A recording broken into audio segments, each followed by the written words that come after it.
Hey, welcome back to Real Talk. Thanks for hanging out with us. As always, we're so glad that you spent some time with us. I'm Brad, she's Michál. What's going on? I'm ready. Let's do this. So on Real Talk, we like to do trivia, and you're sitting in the contestant's seat today. Are you ready? Christmas songs, lyric trivia. Do you feel good about that? I feel good as long as you sing the lines. That's not going to happen. I mean, Here we go. I need the tune. Let's start you off easy. How many times does Santa check his list? Twice. Oh, good. That's an easy one. All right. Let's talk about the Grinch. In the song about the Grinch, it says the Grinch is as cuddly as a what? I know this isn't right, but cucumber popped into my head. No, I think there is something in that song about a cucumber. But no. A cactus? Yes! Ding, ding, ding, ding! Cactus. That's good. You're as cuddly as a cactus, you're as charming as an eel. If you said good tidings to you and all of your... It's one syllable. Good tidings to you and all of your... Jenny, play the song. Would you drop that in there for her to hear it? Good tidings we bring to you and your kin. Kin. Your kin. Why do you want your two front teeth? Because they fell out. No! Because you went, So they fell out? All I want for Christmas is my two front teeth so I could... Wish you Merry Christmas! Nice! Really good. In Winter Wonderland, the song Winter Wonderland, what kind of bird has gone away? Turtle dove. No, a turtle dove. I think you're mixing Christmas songs. It's a bluebird. Gone away is the See, if you would be bluebird. singing this, I'd be nailing everything. All right, last one. It's beginning to look a lot like Christmas. This is obscure. It's beginning to look a lot like Christmas. What do Janice and Jen want for Christmas? Dollies. Dolls. Yeah, dolls that will talk and go for a walk. Dolls that'll talk and we'll go for a walk is the hope of Janice and Jen. You did all right. I did okay. Good job. So it's December, and it doesn't feel like Christmas, but Christmas is coming, right? It's a weird year, but I thought, hey, it's bizarre, so let's kind of go back to basics. Let's talk about Jesus. Let's just focus on the simple stuff of Jesus. And also, because it's a weird year, I thought, let's talk about the weird stuff in Jesus' story. Because there's actually a lot of weird stuff in the Christmas story. When you read the Christmas narratives in Matthew and Luke, there's some weird stuff in there, right? So over the next couple of weeks, we're going to talk about, here on Real Talk, what's weird in the Christmas story. So I want to start today, I want to talk about Jesus' family. Okay, so Matthew 2 has a genealogy of Jesus' family. And I'm going to read just some of the names that jump out to me as I read through. It's kind of long, but here's some of the names. Part of Jesus' family tree. Abraham, Isaac, Judah, Tamar, Rahab, David, Solomon, a whole bunch of evil kings, and of course his mother, Mary. And when I read that, I'm surprised by the messiness of it. Because we know some of their stories, right? So Abraham, way back when, Abraham pretty much sold off his wife to an Egyptian king. He lied about all kinds of stuff. He slept with his mistress, pretty messed up. His son does the same. David had someone murdered and committed adultery. Solomon had 700 wives. Weird stuff in Jesus' family. What do you hear when you think about Jesus' family? Sounds not that different from a lot of our families. Probably even worse. Right. And yeah, we would expect him to come from this lineage of perfection and cleanliness and straight lines. Right. Yeah, instead he's got some stuff where around the dinner table at Christmas, there's some past, there's some baggage there, right? So why doesn't he come? The Savior of the world can come to any family. Why doesn't he come to a proper family, a royal family, at least a dignified, well-respected family? What does that say to you?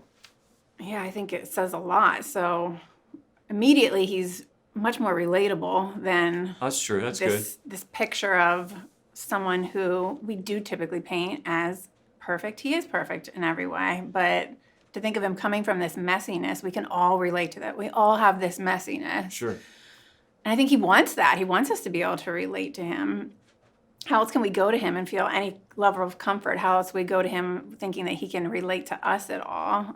Actually, what I hear in that, which I think is so unique from all these other lists in the Bible, you see all these other long chapters with genealogy lists, and what pops out about this one is the fact that they mentioned women, Oh, right.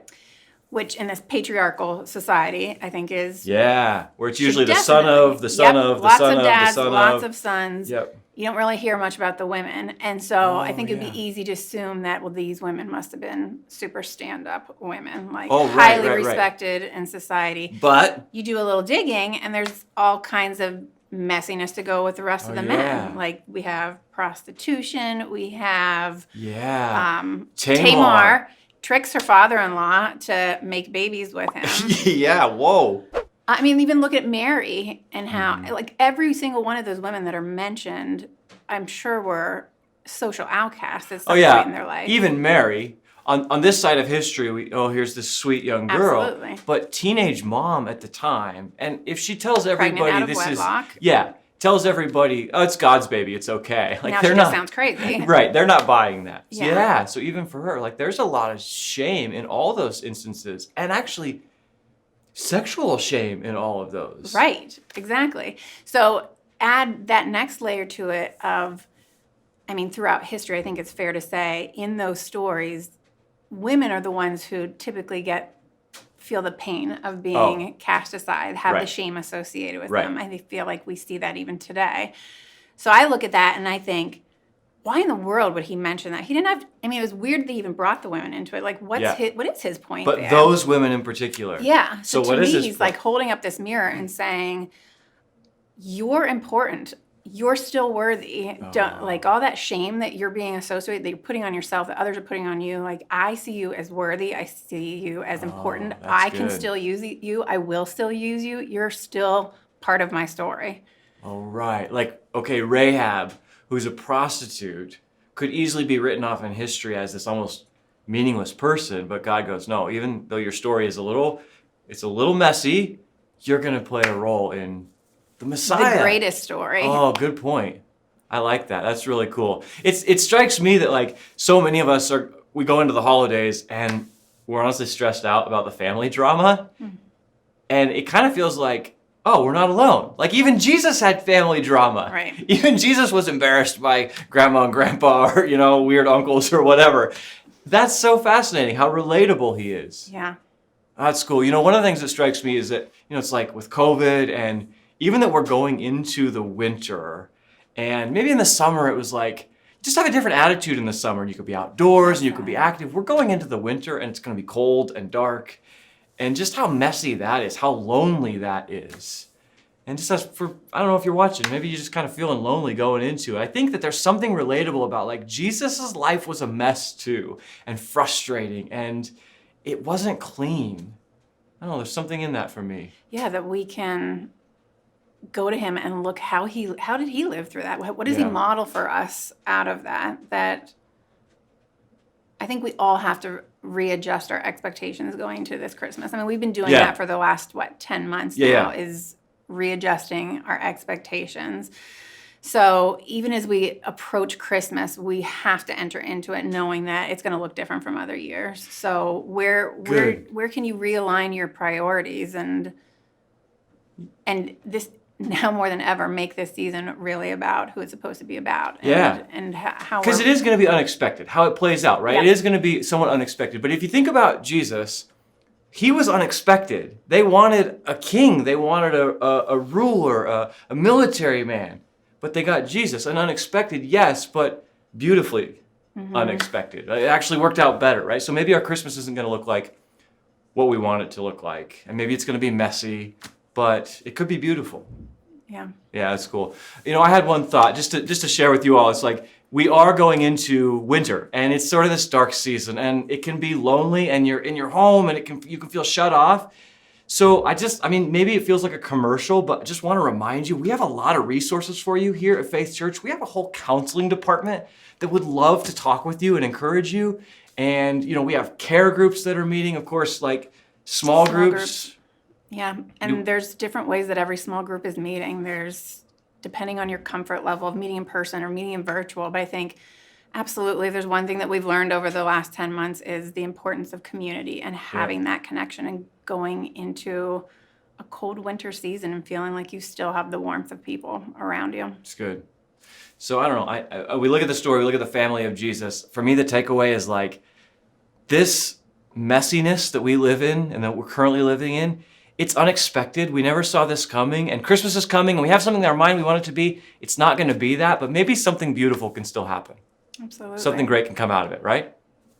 Good. You got to do better on your trivia for next time.